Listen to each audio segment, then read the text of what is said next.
அனைவருக்கும் வணக்கம். நான் உங்க மேகத்தமிழ். இன்றைக்கு நம்மளுடைய 15வது பழமொழிங்க. பழமொழியை பார்க்கறதுக்கு முன்னாடி நேற்று ஒரு கேள்வி கேட்டேன் இல்லையா? ஏன் குழந்தைகள் தாயோட புடவையில தொட்டில் கட்டி போடுறாங்க அப்படின்னு சொல்லிட்டு யாருக்காவது பதில் தெரிந்ததா? தெரியாதவங்க தெரிஞ்சுக்கோங்க.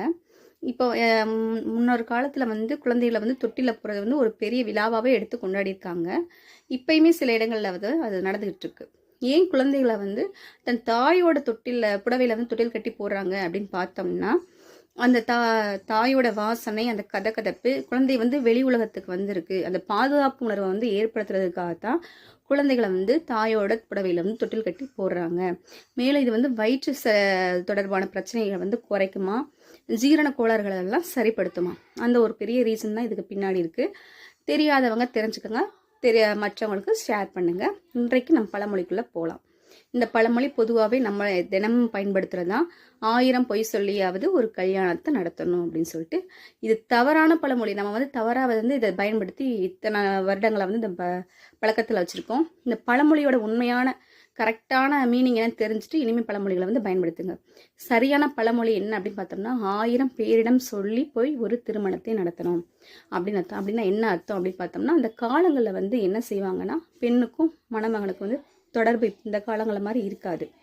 அப்போ என்ன செய்வாங்க அப்படின்னா, ஒரு பெண்ணை பார்த்தாங்கன்னா சடனாக அந்த பெண் வீட்டுக்காரர்களும் உடனே போய் அந்த மாப்பிள்ளையை பற்றி விசாரிக்காமல் கொடுக்க முடியாது இல்லையா?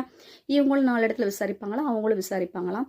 கடைசியில் என்ன செய்வாங்கன்னா, இப்போ இந்த மாப்பிள்ளை வீட்டார்கள் போய் வீட்டு உறவினர்கள், வீட்டு உறவினர்களோ அருகில் உள்ளவர்களோ என்ன செய்வாங்களாம், போய் பெண் வீட்டாரிடம் போய் இந்த மாப்பிள்ளை நல்லவர் தான், நீங்கள் கொடுக்கலாம் அப்படின்னு சொல்லிட்டு நிறைய தடவை போய் சொல்லுவாங்க. அதான் 1000 பேரிடம் போய் சொல்லியாவது பெண்ணை திருமணம் முடிக்கணுன்ற கரெக்டான பழமொழி தாங்க இதோட அர்த்தம். இன்னைக்கு சரியான பழமொழியோட விளக்கத்தை தெரிஞ்சுக்கலாமா? இனிமையாவது இந்த மாதிரி 1000 பொய் சொல்லி ஒரு கல்யாணத்தை நடத்துன்ற பழமொழியை யாரும் பயன்படுத்தாதீங்க. அதை மாற்றிக்கோங்க. பொய் சொல்லி கல்யாணம் பண்ணால் அந்த கல்யாண வாழ்க்கை சிறக்காது. எப்பயுமே பொய்ன்ற வார்த்தை திருமணத்தில் இடம்பெறக்கூடாது. நீங்கள் நிறைய பேர் இந்த பழமொழியை பயன்படுத்தி தவறுதலான செயல்களை செயல்படுத்துறீங்க. இனிமையாவது சரியான பழமொழி, அதோட விளக்கத்தையும் தெரிஞ்சுக்கோங்க.